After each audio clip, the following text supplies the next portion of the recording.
You're listening to the Everyday Astrology Podcast. I'm Hilary Scott, your astrologer, and I'm here to bring you the current planetary conditions. So I imagine you've been feeling the maybe intense transformational energy that's going on right now. I guess it depends on how we're experiencing it. But it is the last week of the zodiac, and before it goes into Aries in the spring on the 20th, which launches a whole new cycle. So it really is like the end of the year and the beginning of the year in the next, few days. So one of the things that kind of can occur during this last week in the Piscean energy, it's so emotional and so sensitive that you could feel very like weepy, or maybe just like affected by what's going on in the world. That's a thing with Pisces, is it's very people who are clairvoyant or like empathic, like healers and feelers of all kinds, kind of really swim in the cosmic soup of the Piscean Neptunian energy. So they can pick up whatever's in the collective consciousness and actually experience it as their own. So it can be very confusing. It's often why people with Pisces strong or Neptune strong in their chart, or in not necessarily strong, but in a difficult positioning, difficult aspects, can have addiction problems, like all the different kinds of addiction. Often though, drugs and alcohol, it's often implicated when people die of overdose. There'll be a lot of Neptunian energy. So I guess depending on the kind of drug it was, like a heroin overdose is often connected to like being actually really a peaceful exit experience. So that's like a seen in charts where it's like in a good position, like a sextile or a trine or something. Whereas, maybe if it's a dramatic sort of exit, then it might not be something that it is indicated as peaceful. So it's heavy. It can make you feel burdened. It can make you feel sad when you look at the news or you see an animal that's in need, or even nature, like what's going on with our planet and like trees getting cut down. That sort of thing can be very like hit you right in the heart. So keep that in mind for the last week here of the Piscean energy with the sun. I mean, we're still experiencing it because the other planets are still moving through Pisces, but the sun will move at the end of the week into Aries, which will be much more like, go. It's the first impetus to move out into the world. It's the energy that makes the seed sprout from the earth and just be its glorious self. So that's coming up for us, which I think is going to be a breath of fresh air. Or also, Aries can be it's the warrior. It's ruled by Mars, the warrior planet. So there could be conflict. That's something there could be. There could be conflict. There is conflict. And that could escalate, I think, with that kind of Mars energy ruling the show. So keep that in mind. You might find like even whatever's going on the macrocosm can also be going on the microcosm. So in your own life, if you look around, you might have an area where that's the sort of thing that's happening. But the big news is the full moon in Virgo is opposite all these planets in Pisces. And we've got Neptune and the sun and Mercury all right there, causing like a very Piscean feel to everything. So it is a really like magical time for high level creativity. You might all of a sudden be very inspired to do something creative, or even with like in the realm of design or fine arts or music, like just Pisces can really appreciate like the gift that humans have to create, to like make something beautiful out of nothing, or ugly, or whatever you want to make. Just the fact that we're like makers. We're here to like make stuff and create stuff. We're creators, I guess. So when you're creating something new, especially if you're consciously creating, you're kind of dancing with the universe in a very pro or co-creative way. And so that can happen in very magical ways right now. So hopefully you're able to resist temptation and not get like bogged down in bottles of wine or too much sugar, or, lost down a Netflix rabbit hole that is really unproductive, or, not helping you become a better person or think better thoughts. It's just kind of rabbit holing you. So whatever you can do to pull yourself and your attention and your focus into your heart and be clear about what you're going to use your precious focus to create. And that's what that's the Virgo full moon. Virgo is very like precise and critical and discerning, and generally has a really clear sense of like what's good for them and what's not good for them. Even for others, they can scan the situation and be like, "Ooh, there's that problem. Ooh, that's a problem. We got to fix that." So they have this like radar for what's like the chink in the armor. And not in a manipulative way, in a like maybe a Scorpio would like see, "Oh, there's like the psychological weakness," or which I guess addiction ultimately is a psychological weakness. So there's that sort of manipulative thing that can happen with Pluto. This is more innocent and like helpful. It wants to help you transform this energy. So whatever you can do to get in touch with your like, what do you need? Are you missing a nutrient? Do you need to have cleaner water? Do you need to be implementing EMF protection around you so that you're not affected by the frequencies on the planet?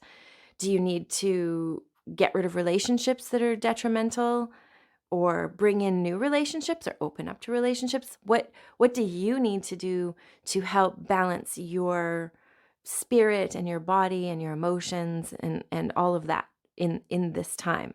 It can also be like a good time to be like, so all this Virgo energy, the bright moon is shining through the lens of Virgo, and it gives us all like the Virgo sunglasses or the Virgo lens, I guess. So we can see just like a Virgo might see. But the tricky thing is there's so much Piscean energy that we can be like the thing about Pisces, it can be like Las Vegas. Actually, the whole West Coast is a Neptunian line, and that's like where Hollywood is, and San Francisco and Vancouver. All of those along the West Coast there have to do with the film industry. Like Vancouver is called Hollywood North, and it's got a huge industry of, shows are being made, just like really what's going on in Hollywood on kind of a smaller scale, but still, a lucrative Canadian industry is the film industry. So, but it's all an illusion. Like even all of it's an illusion. So that's very Neptunian. Las Vegas, you go there, you think you're having fun, but you're like, just sort of feeding the beast, essentially. So that Neptunian energy is contrasting this clarity of the Virgo energy. But also there's that creativity. So it's a very, like, I think the more sensitive you are, the more you can tap into the nuances of the energy, and the more you can become creative with it and use it. Also, the more sovereign you are, you can choose, right? You can be like, "Oh, I'm going to focus on this, or I'm going to let go of that." And that is really like the hottest commodity is your focus.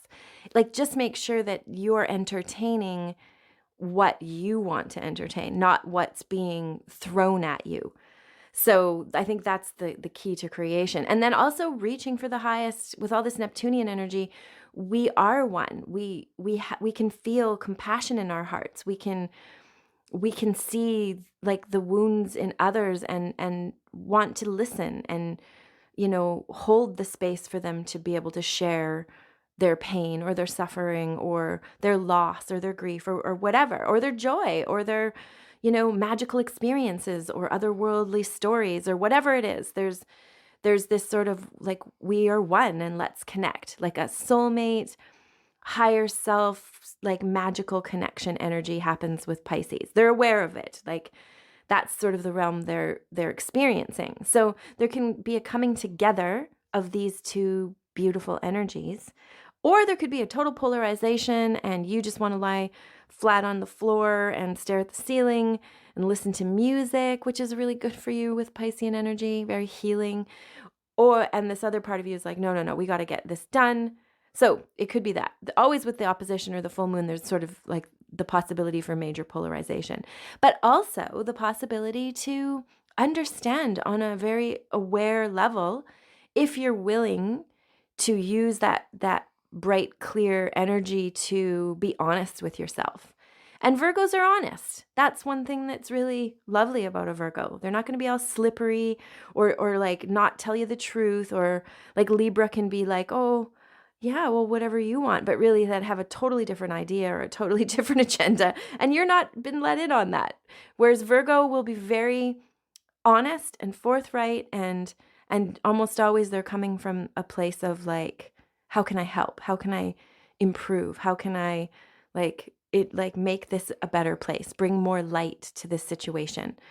So keep your focus high, keep your attention focused on raising the vibration of the planet, raising your vibration, experiencing joy, and do the things that make you happy. Like find those and do them, and that will kind of give you a new lease on life and help transform and keep you on this sort of progressive evolutionary stream of consciousness that's happening super fast right now.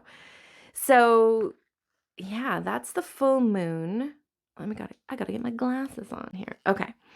So the full moon is after midnight on the 18th. And then that full moon is actually, it's pretty potent, the energy of the full moon. Like there's Pluto tying into it in a supportive way. Chiron tying in with a supportive or a supportive sextile to Venus, which is very like we can figure out, we can heal what we need, or we can heal the part of us that didn't get what we need, and we can give ourselves what we need. And it can be whatever that is for you, whatever it is that you need. And think big. I would recommend thinking big, because we do have a lot of Neptune and Jupiter energy swirling around right now, which is helping us to create really beautiful realities. Like dreams come true can happen when these energies combine. So don't just ignore what's going on. Try to stir the energy in the direction that you want it to go with your focus and your attention and your intention. Ultimately, it's ultimately your intention that sets the ball in motion. Saturday, coming up to this spring equinox, when the sun moves into Aries at 8:33 a.m. on the 20th. But on the 19th, there is a square between Venus and Uranus. So there could be like a showdown or a power struggle between what you value and what you love, and then Uranus being like, well, you know what you value and what you love is in the way of our becoming, of us transforming, of moving into a new direction and starting like a new storyline or like new vein of reality for us to experience. So it could be this like, you got to let go. And you're like, no, I'm not letting go. So there could be that sort of power struggle situation going on. It's definitely squares are like a thwarting feeling. Something is thwarting you. It's getting in the way of what you want to do, your own freedom. It's a tricky one because Venus is what we value, right? So how is what you value getting in the way of your own freedom in some way? And what do you need with this full moon energy coming into this equinox? What do you need to burn? What do you need to, set on the burning pile and clear away the debris, clear away the past, clear away your attachments and your old beliefs about yourself and your fears, like throw it all on that burning pile. A big, one of those big, like rushing fires that have like blue and purple and like just a big old fire that you can just toss your stuff into and it's gone. It's being transformed and transmuted. And then you can rise from the ashes of this fire like the phoenix, and be reborn into your new role as who you're going to be this year, which is really what the equinox is it's our beginning of year. It's a very powerful day. That the day of the equinox, there's actually a conjunction between Mercury and Jupiter, which is a really powerful, like I would suspect the truth, knowing the truth, being touched by the truth. Or with Jupiter, you might actually be fire hosed down by the truth. That could happen. There where just this avalanche of true can occur with these energies coming together. Like where your mind, your Mercury, your thought processes, how you communicate is fusing together with this force, which is Jupiter, that seeks truth, that is like wanting to bring the truth out and up. And truth is like a force of nature. So it's like trying to hold down a beach ball under the water. Like it takes an enormous amount of energy to do that, but it just still keeps popping back up. So that's the kind of energy that it makes me think of. I actually was looking at Vladimir Putin's chart just to see if I could, like, there's charts that you can see aspects that would indicate cruelty and evil and, things like that. I remember like learning about things about the Clinton Foundation and thinking, whoa, like, is this stuff true? Like, could it even be true? And I was like, I would really like to look at the chart of those people and see if I can see something, if something pops out, like maybe a Mars-Pluto situation or a Mars-Pluto-Saturn kind of thing. And sure enough, like a day later, I was organizing my books and this like page fell out of one of my books, like an old book. And it like had just sort of separated, which was super weird. And it was the chart of both of them. I had the chart of both of the Clintons just sitting right there in front of me. It was the weirdest thing. And it did confirm to me that, whoa, like that's some dark business right there. I can see how that could be what's described or what is indicated. So that was interesting. And so I wanted to have a look at Putin's chart to see, it's hard to know what to believe. Like if the news is telling me something now, I'm like, I've encountered you as a liar before, so now I don't trust you. So now it's very undermining because like you literally can't believe anything that's coming from the news. And has anybody noticed this? I find super interesting.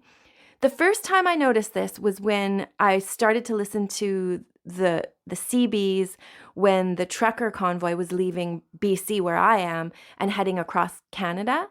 And all of a sudden, the term legacy media came up. And I've never heard of the mainstream media or MSM being referred to as legacy media before. And I thought that was really strange. And I'm like, where did this come from? Who decided to use this? What does it mean? And then now it's everywhere. Like so that was like the end of January. It's like 6 weeks. And I hear it everywhere. It's like suddenly blown up and it's a word that's just like common knowledge. And I thought that's very strange. So if anybody knows where this term came from, I can obviously dig into it. I did do a little digging, but never found anything obvious. And there's so much information, as you know, to go through. So, but interesting, like, what does that mean? Legacy media. It's just, legacy is to me, I guess it's what you leave behind. But maybe that's what we're calling it that for, because that's the media we used to use. But now we're going to all go to media we can trust, like, and just abandoned the mainstream media. I don't know. It's interesting. If you think about since this whole fiasco started in 2020, how many new words have been introduced to our vocabulary that we didn't have before? Like, what's the stopping the curve? What was that one? Your bubble. There was all kinds of crazy new terminologies, that even weather terminologies that they never had before. Like we had this crazy heat wave where I am, never happens. And they're like, the heat dome is over British Columbia. Like I was just, there's so many crazy things going on right now. So including new vocabulary introduced to us that we never had before. So when this new energy comes, you want to have left behind the old. The Aries, when the sun is at 0 degrees Aries, it's like the Aries point. And it is the Aries point. It's like a very potent beginning energy. And with Mercury and Jupiter there, I believe that it's creating like the truth is coming out, like an avalanche of it. That's what I could be being optimistic, but I think that that's what's going to happen, is that we're going to see somehow the veil will be lifted. It's like the Wizard of Oz and the man behind the curtain.